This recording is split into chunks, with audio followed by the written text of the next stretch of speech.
네, 그럼 고대국어 국어 설명을 시작하도록 하겠습니다. 저는 고대국어 국어 가르치는 박사라 강사입니다. 네, 감사합니다. 이번 설명의 차례는요. 중간고사, 이제 작년 1학기 중간고사를 기준으로 범위가 어땠는지, 그리고 어떤 경향성으로 출제가 됐는지 설명을 드릴 거고요. 그 경향성에 맞춰서 우린 어떤 전략으로 대비하여야 할지, 그리고 그 전략들이 반영된 저의 내신 대비 커리큘럼 설명드리겠습니다. 네, 작년 1학기 중간고사 범위였어요. 고대국어는 비상 공통국어 쓰고 있고요. 이제 문학과 의문 변동해서 문법 이렇게 중간고사에는 출제가 됩니다. 그리고 이제 문학 같은 경우도 골고루 시, 소설, 극, 수필, 그리고 특히 3월 모의고사 문학이 범위로 들어갔죠. 그래서 고대국어가 범위로 따졌을 때는 모의고사까지 포함이기 때문에 그렇게 적진 않아요. 왜냐면 이제 모의고사 문학 전체를 범위로 주기 때문에요. 문학 작품 수로 하면 총 6작품이 돼요. 그리고 이 6작품도 갈래가 다 있습니다. 시, 소설, 극, 극이 아니라 이제 수필, 이제 고전, 현대 다 이제 포함이 되기 때문에 좀 공부량이 그렇게 적진 않다. 이제 설명을 드리겠습니다. 그리고 이제 갈래별로, 영역별로 문항 수, 그리고 서술형이 어떤지 좀 표로 실어왔어요. 아무래도 이제 문학 중에서는 시, 서정이 이제 시인데요. 시에 조금 힘을 많이 싣고 있죠. 시만 이제 8문제가 나오고 있고요. 그리고 서사, 이제 소설, 극, 교수라면 이제 수필인데 골고루 출제가 되고 있습니다. 그 중에서도 특히 시는 좀 많이 비중이 높기 때문에 좀 신경을 쓰셔야 되겠고요. 문법 같은 경우도 서술형 포함하면은 문항수가 그렇게 적지 않죠. 특히 문법에서만 서술형이 2문항이 나왔다는 건 좀 문법에 학생들이 많이 어려워하는 친구들도 많은데 문법은 절대 포기하거나 좀 가볍게 생각해서는 안 된다. 이 점을 좀 강조드리겠습니다.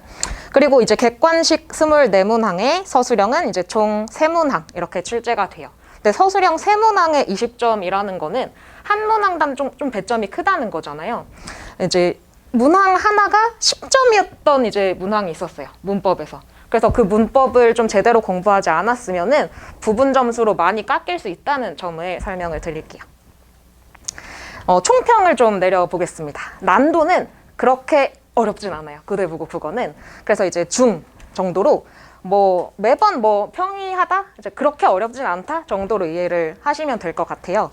근데 이제 이게 또 좀 학생들이 간과할 수 있는 지점이 바로 이 점이죠. 쉽게 나온다고 해서 점수를 따기가 쉽다? 등급을 따기가 쉽다가 절대 아니잖아요. 평이하다는 거는 그만큼 실수 하나에 등급이 하나 떨어질 수도 있다는 거예요. 그래서 오히려 상위권 싸움이 정말 치열합니다. 엄청나게 철저한 공부가 오히려 필요하다는 점을 좀 강조드릴게요. 그리고 이제 매번 특징적인 점이 모의고사 범위를 항상 포함해서 출제를 한다는 점이에요. 1학기 중간고사 때는 3월 모의고사 문학 전체가 범위였다면 기말고사 때는요, 또 이제 3월 모의고사를 가져옵니다. 대신에 독서 지문 전체를 또 범위로 출제하게 돼요.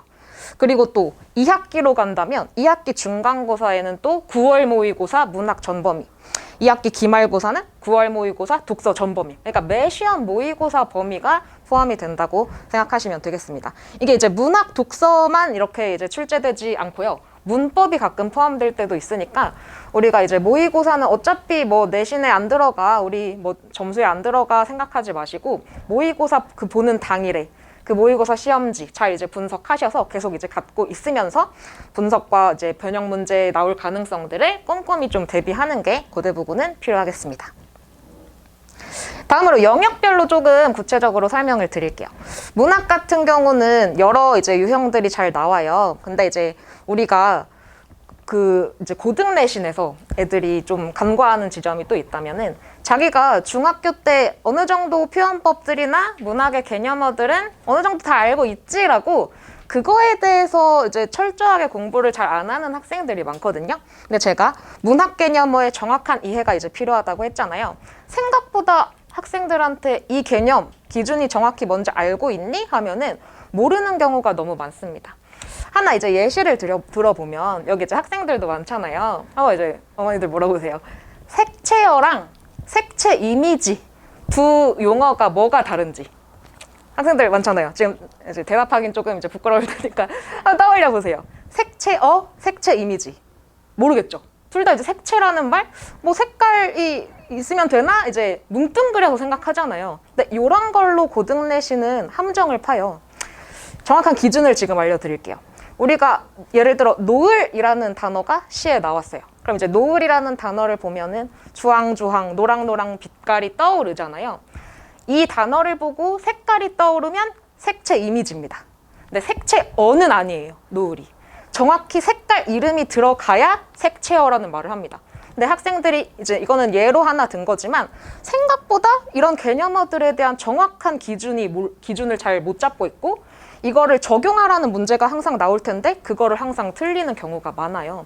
그래서 자기가 뭐 중학교 때 다 했지 이제 가볍게 생각하지 말고 문학 개념어들 같은 경우로 장난 많이 치시니까 그런 거 이제 정확한 이해 좀 가져가시고요. 그리고 그런 표현법뿐만이 아니라 고등내시는 항상 그 표현법의 기능까지 같이 물어보는 선지로 구성이 되어 있어요. 예를 들어서 중학교 때는 뭐 이 시에 의인법이 쓰였다 정도 이제 하나의 내용만을 묻는 선지들로 구성이 된다면 고등내신으로 오면은 의인법을 사용하여 어떤 효과를 보여준다까지로 선지가 복잡하게 구성이 됩니다. 이제 하나의 선지에서 묻는 내용이 2개 이상, 3개 이상이 될 수도 있는 거예요. 예를 들어서 이 이제 구성을 좀 단순화해서 설명을 드리면 A를 통해 B를 보여준다라는 선지로 이제 생각을 해볼게요. 그럼 이 작품에 A도 있고 B도 있어요. 근데 A가 여기 있고 B가 여기 있으면 그건 틀린 거예요.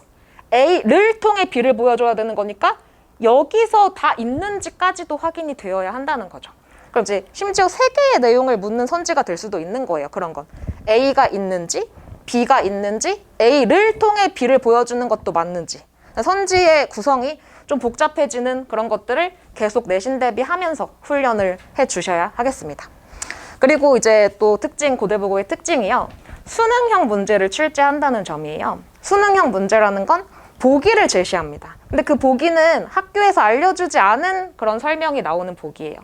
새로운 설명이 담긴 보기를 주고 이 보기에 나오는 새로운 용어들을 우리가 배웠던 본문에 대응시켜서 선지를 판단할 수 있는지를 항상 묻습니다. 그래서 이제 이런 수능형 훈련이 잘 되어 있지 않는 학생들이면 요거에도 조금 이제 당황스러울 수 있겠죠. 그래서 이런 수능형 문제풀이에 대한 좀 대비가 필요하겠습니다. 또 이제 계속 문학 영역인데 교과서에 있는 문학 작품이 있고 아까 모의고사 범위에 있는 문학 작품이 있잖아요. 근데 이렇게 이제 범위가 나오면 학생들은 보통 따로따로 공부해요. 그러니까 교과서 문학 작품만 보고 그 작품의 키워드 그냥 이제 달달달 외우겠죠. 또 모의고사 범위가 있으면 그 모의고사 문학 작품들의 이제 키워드를 또 달달달달 외우겠죠. 둘을 별개로 공부한단 말이죠, 학생들은. 근데 그러면 안 돼요, 고대부고는. 그 둘을 엮어서 내십니다.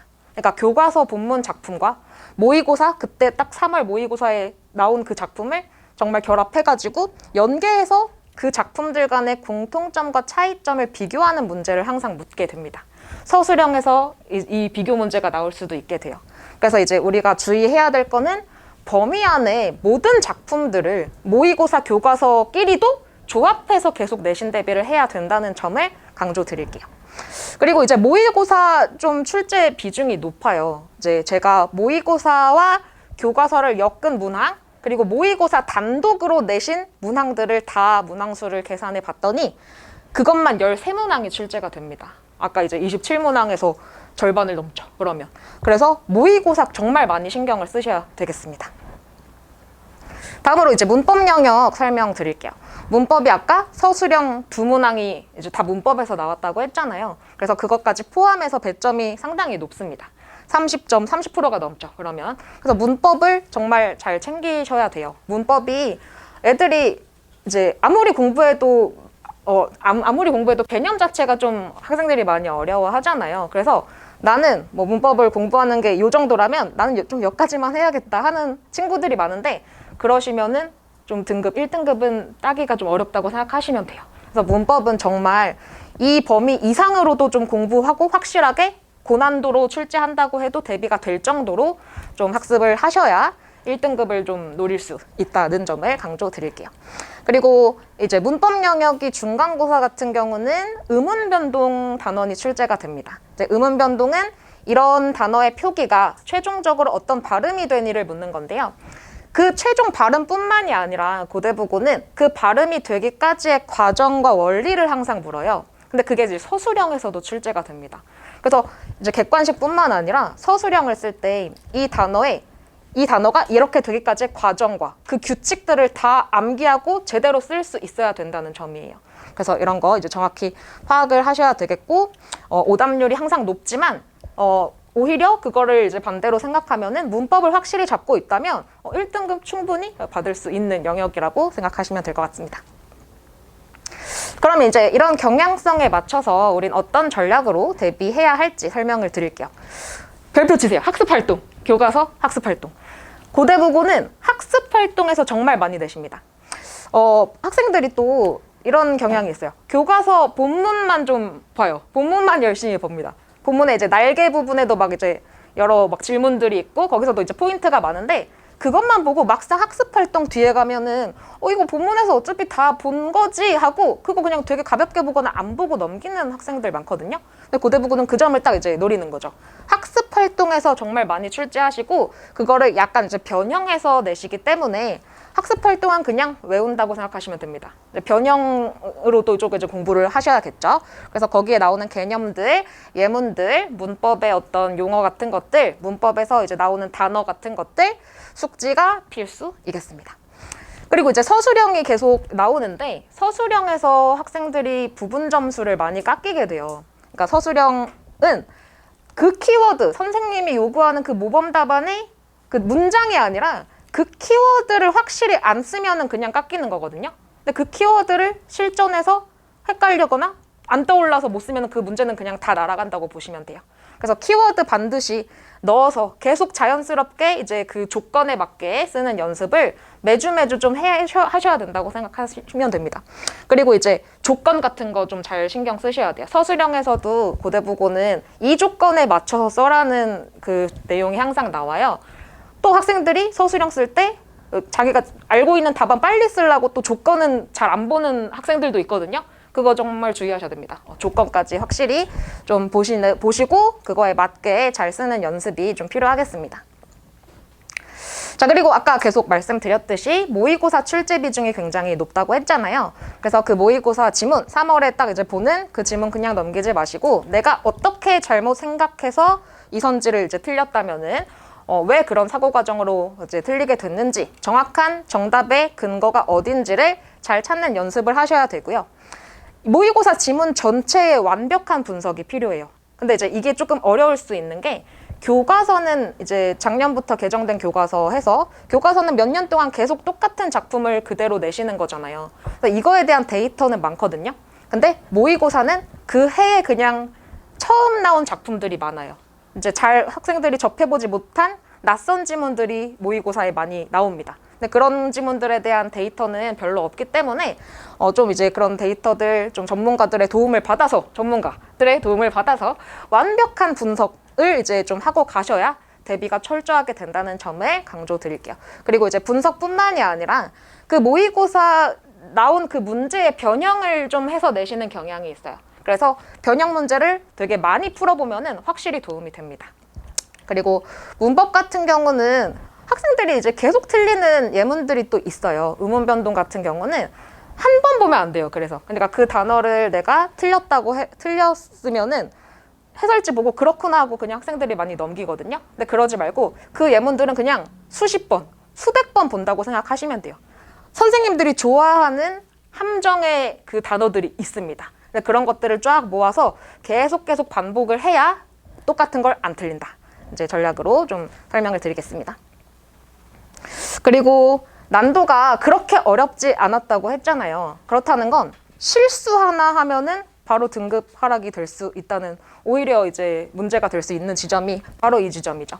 그래서 실수 안 하도록 정말 실수라도 하나도 안 하도록 그래서 철저하게 내용 이해를 잡고 이제 다양한 예문들에 다 적용하는 훈련을 하고 시험장에 들어가야 된다 생각을 하시면 되겠습니다. 그리고 이제 또 고대부고뿐만 아니라 고등 내신의 이 공통점이 함정을 단어 하나 살짝 바꿔서 내시는 경우가 많거든요.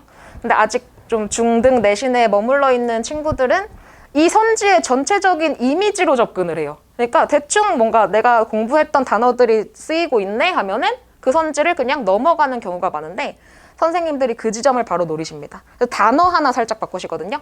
그래서 우리가 계속 지금부터 훈련해야 될 거는요. 문제 풀 때 선지 하나하나 끊어 가면서 파악하는 연습을 꼭 하셔야 됩니다. 이미지로 보지 말고요. 구절, 단어 하나하나 정확히 OX 여부를 판단하는 연습을 지금부터 이제 하셔야 되겠습니다. 네, 그럼 이 전략들이 반영된 저의 내신 대비 커리큘럼 설명을 드릴게요. 저는 처음에 학생들이 4가지 마스터를 할 수 있게끔 이제 진행을 하고 있습니다. 첫 번째, 개념 마스터라고 해서 시험 범위 전 영역을 아주 철저하고 꼼꼼하게 작은 부분 하나 놓치지 않도록 마스터할 수 있게 분석 노트로 같이 분석을 합니다. 특히 고대부고는 이 작업이 중요한 게 교과서 지문 말고 그 해 3월에 나온 그 모의고사 지문 있죠. 그거에 대한 데이터가 정말 없어요. 근데 이제 그 데이터들, 그 작품들에 대한 지식들이 이제 저는 이제 많잖아요. 그래서 그런 것들을 하나하나 놓치지 않고 이 작품의 핵심 포인트들을 학생들이 익혀갈 수 있게 이제 개념 마스터 작업을 하고 있습니다. 그리고 두 번째로는 암기 마스터라고 해서 개념을 마스터했으면 암기가 이제 당연히 이루어져야겠죠. 이제 암기 마스터는 매주 100% 주관식 테스트를 제가 진행을 하는데요. 서술형 대비도 물론 당연히 되고 이게 객관식 문제 판단에도 도움이 되는 게 이 주관식 테스트에 학생들이 써내는 답안이 이 작품의 결국 키워드인 거거든요. 근데 그거를 한 번만 하지 않아요. 저는 이제 누적을 합니다. 암기 테스트를. 그럼 이제 매주 자기가 썼던 키워드들이 있죠. 그게 자동적으로 머릿속에 이제 입력이 돼요. 그럼 시험장에 가서도 어떤 객관식 선지의 그 키워드를 보면은 바로 판단을 할 수 있는 거예요.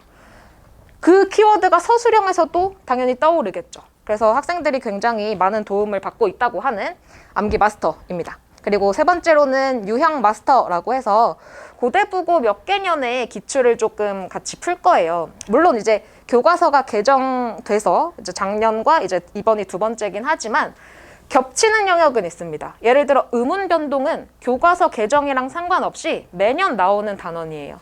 근데 그런 것들 중에서도 고대부고 선생님들이 좋아하는 예문이 있거든요. 그리고 이제 고대부고 선생님들이 출제하시는 유형이 있습니다. 서술형 같은 경우도. 그래서 그런 것들을 계속 이제 대비하면서 우리 고대부고 선생님들이 좋아하는 유형